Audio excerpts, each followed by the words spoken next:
interesting because of the acronym, which to me spells MASGID, Muslim Alliance of Sexual and Gender Diversity. I'm sure that's intentional. It was intentional. It was, okay. Okay. She loves to have conversations around imagining a world with no incarceration, no borders, and healthy accountability forums.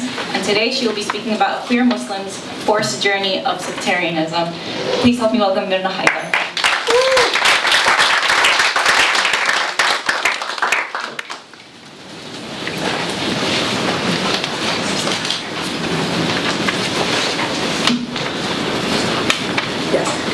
So hi everyone, how are you? Salam, marhaba. It's interesting when I say salam sometimes in secular spaces, I get scared a little bit because people are like, I'd rather you say hello or bonjour, and I'm like, no, I'd rather say salam, because of the word is Arab, you know, and I'm Lebanese. So my name is Mirna. I'm Lebanese and Lesbianese. I'm actually very queer. It always works. You know, it's interesting. You know, being here, I'm really glad that I was here earlier because it kind of shaped and I changed some of the things I was planning to talk about. And for me, one thing is for sure is that we haven't figured out yet what works. For me personally, the problem with secularism and sectarianism, etc., is all the same. It's patriarchal men. And so for me, I'm like, yeah, I don't like how Islam is working, I don't like how Christianity is working, I don't like how secularism is working because it's pretty much still a male-dominant space. And it's a classist space as well, where people can usually afford to debate and have ideas and dream.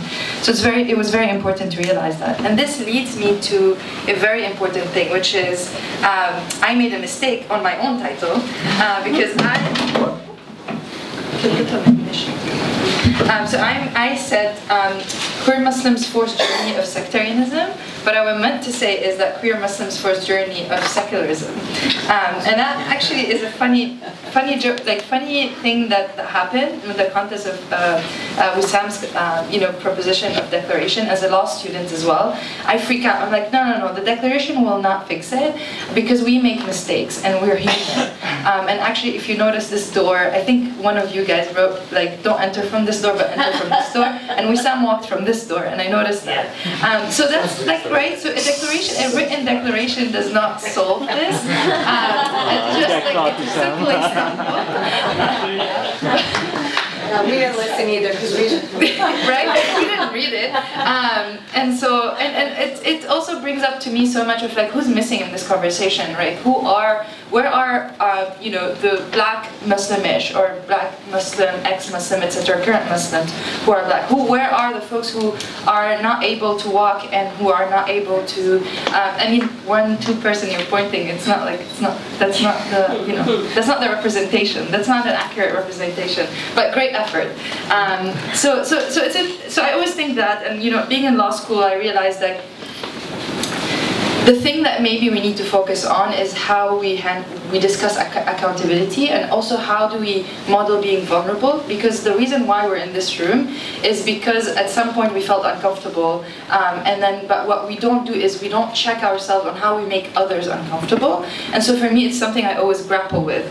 So hopefully in my story, in my journey, becoming an immigrant here, maybe I can hopefully successfully model my journey with grappling with these things and being vulnerable to you, but also like saying like I'm open, I'm open to like receiving feedback, I'm open to discussing and having these difficult conversations, because only when we have difficult conversations we can move forward.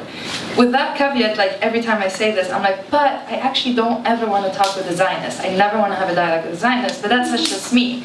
And so I'm not going to say maybe you can't, but I'm saying I really cannot do that.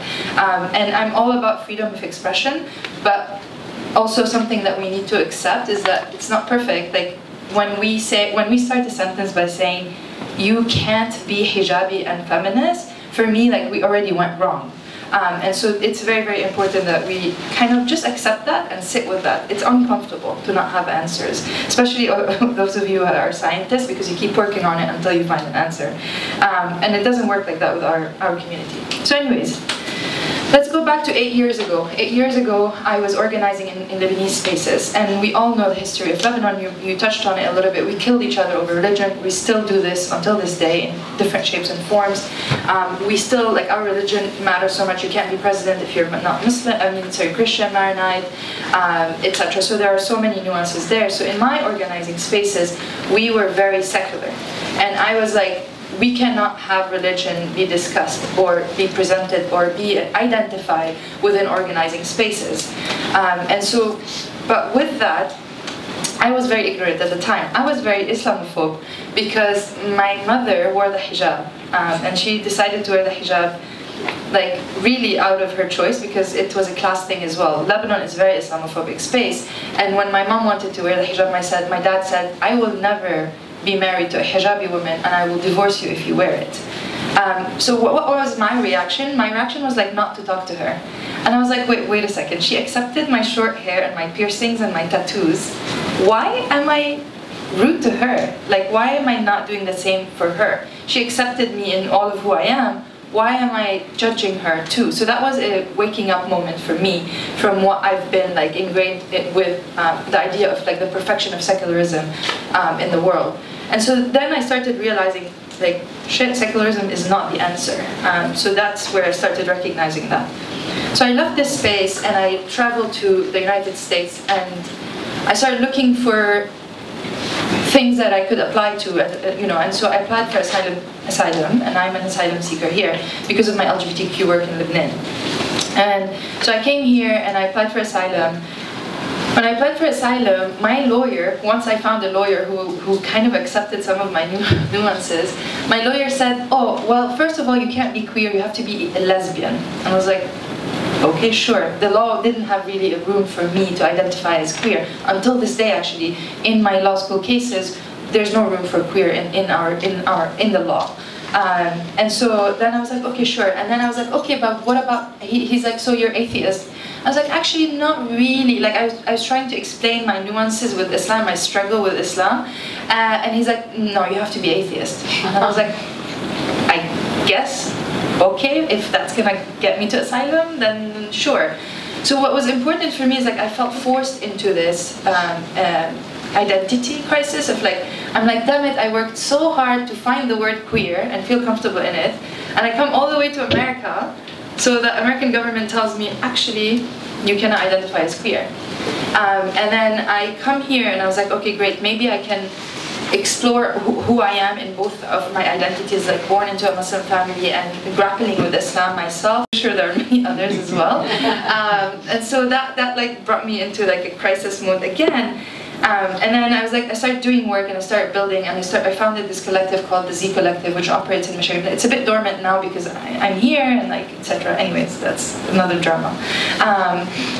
But then I went to mainstream LGBTQ spaces, and I was like trying to connect with folks who kind of have.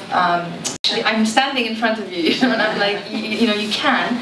And they were like, oh, okay, so we got you. We're gonna take you to this church. And then the priest is gay. And I was like, really struggling to understand. I was like, are you trying to convert me to Christianity? I'm like, I don't really understand. So that was inherently Islamophobic, right? And it made me also realize a lot of other things I was doing. And then in my journey of hijabi women walk around with another person with a شو اسمه مش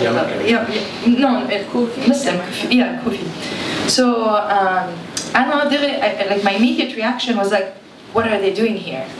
And then I literally hit myself in my head, and I was like, what am I saying? Like, why am I suspicious of them already in this space? I already placed them in a suspicious place. So I followed them, and then they went into a Friday prayer room. If I'm leaving something, I'm not going to join something that is run by men. No.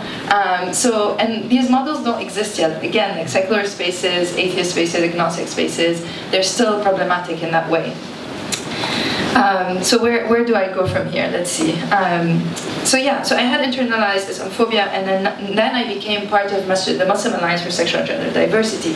And every year we bring together 140-ish queer Muslims on all the spectrum into a like huge place in the like forest in Pittsburgh, so no one can find us.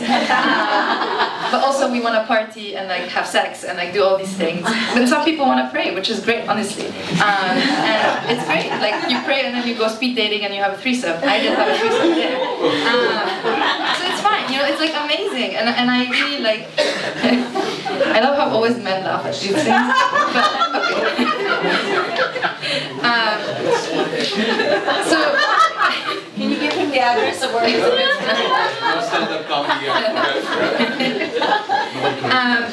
So, and that space really is a survival space. Like that space really made me feel at home for once. And for once I felt like I was not judged for who I was or what I'm saying, or just how I'm thinking.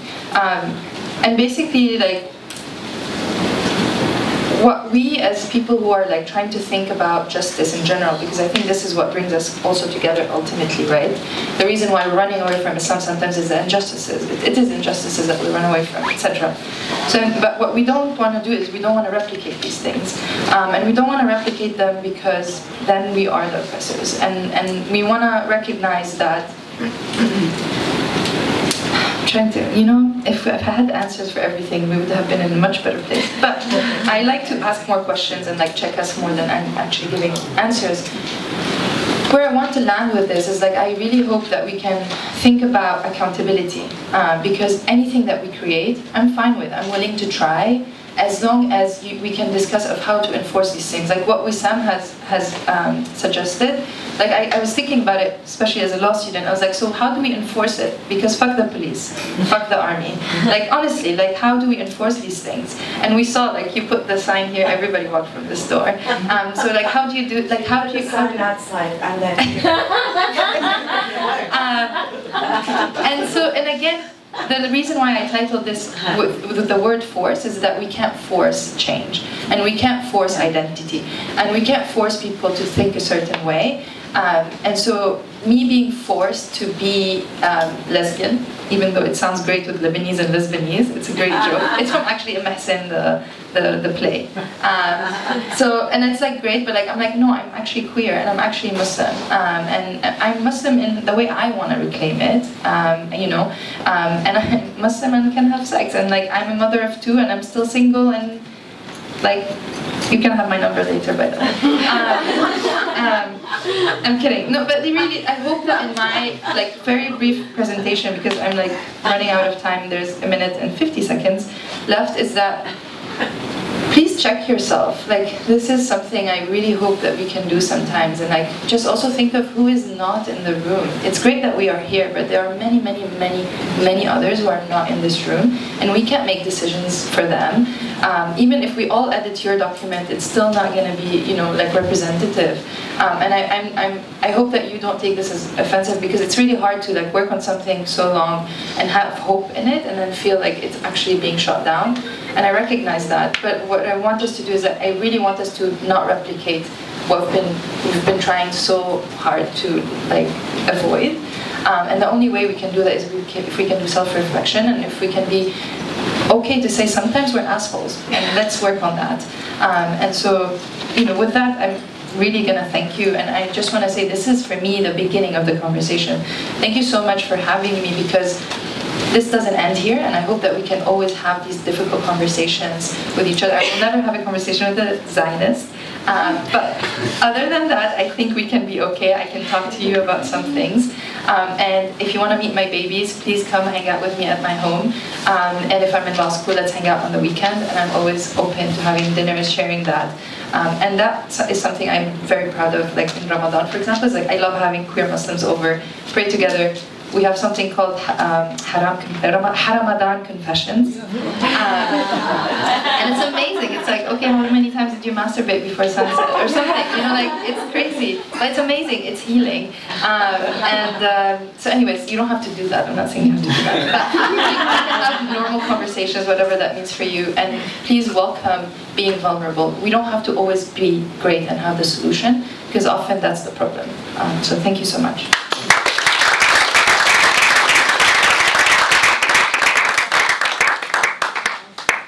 Thank you so much, Mirna, for that talk, and for emphasizing and re-emphasizing the issue of representation. We definitely need a reminder of that in Muslimish as well.